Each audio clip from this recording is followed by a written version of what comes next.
call me a god. You call me a god. You call me a god. You call me a god. दुनिया के ऐसे रीति रिवाज जो मुझे किसी वजह से पता है, और जब आपको पता चलेगा तो आप सर खुजाना शुरू कर दोगे। दुनिया में कई सारे देश ऐसे हैं जो भले ही कितने ही विकसित क्यों ना हो गए हों, लेकिन आज भी वहाँ के कुछ लोग अजीबोगरीब परंपराओं का पालन करते हैं, और अगर आप इसको सुन लोगे सीधा गाली देने का मन करेगा।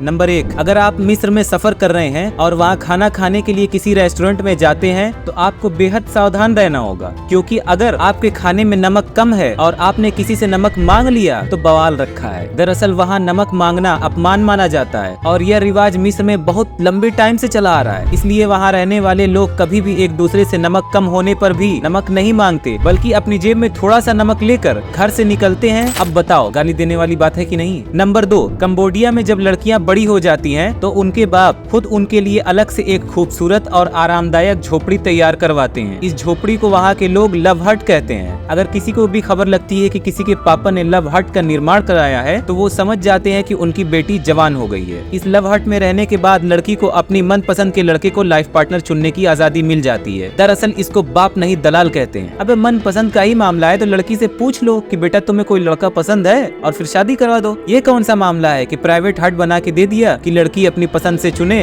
अगर उस लड़की को पूरे गांव के लड़के पसंद हो तो फिर क्या करोगे? नंबर 3, इंडोनेशिया में जो जनजातियां रहती हैं वो अजीबो गरीब रिवाजों को मानती हैं। उन्हीं में से एक है दानी जनजाति। दानी जनजाति में जब भी किसी परिवार में कोई परलोक सिधारता है तो वहाँ की परंपरा के अनुसार वहाँ की महिला को अपनी उंगली का थोड़ा सा हिस्सा नहीं बल्कि पूरी की पूरी उंगली ही कटवाना पड़ता है, और उस जनजाति के लोगों का मानना है कि ऐसा करने से मरे हुए की आत्मा को पापों से मुक्ति मिल जाती है। अरे जीते जी तो पाप किया, मरने के बाद भी उंगली कटवा के एक और पाप करके गया। खैर ठीक भी करती हैं कि ना उंगली रहेगी ना किसी को उंगली करेंगे, क्योंकि एक को तो उंगली कर करके वैसे ही ऊपर पहुंचा दिया। हालांकि इस रिवाज को अब प्रतिबंधित कर दिया गया है, लेकिन जनजाति के बुजुर्ग अभी भी इसका पालन करते हैं। हाँ, वैसे भी बुजुर्गों की ज्यादा उंगली करने की आदत भी होती है, कटवा ही दे तो ज्यादा बेहतर है। नंबर 4, मलेशिया में शादी को लेकर एक बहुत ही अजीब रिवाज है। यहाँ रहने वाले तिदोंग जनजाति समुदाय के लोग ऐसी परंपरा का पालन करते हैं। दरअसल जिन लोगों की शादी हो जाती है तो शादी के बाद अगले 3 दिन तक चाहे पेट में तूफान उठे या कितनी भी गर्मी हो, बाथरूम तो नहीं जाना है,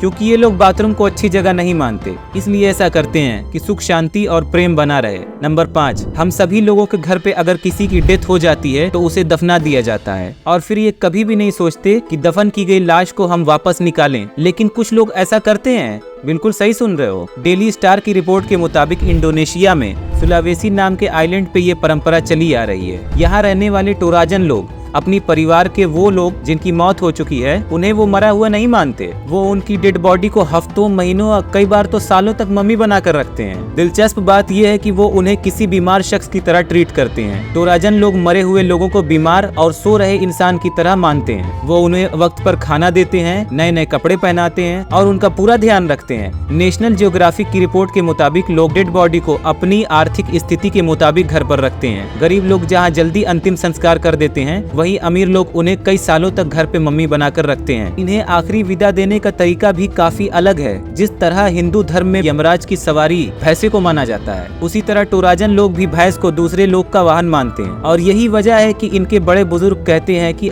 अगर मरने वाले शख्स के पास भैंस नहीं है तो वो जल्दी दूसरे लोक में नहीं जा सकता। उनका मानना है कि डेथ के बाद आत्मा आसमान में लौट जाती है। ये लोग अंतिम संस्कार के बाद भी पूर्वजों के टॉम्स पर हर दूसरे साल जाते हैं, वहाँ से शव निकालते हैं और उन्हें साफ करते हैं और नए कपड़े पहनाकर वापस रख देते हैं। अब आप बताओ, सर खुजाने लगे ना? तो चलो कमेंट करके बता दो कि कौन से नंबर वाले को सबसे ज्यादा गाली देने का मन कर रहा है। बाकी सब्सक्राइब भी कर दो। कर दिया? चलो बाकी फिर अब तो मुलाकात होती रहेगी ऐसी ही जानकारियों के साथ।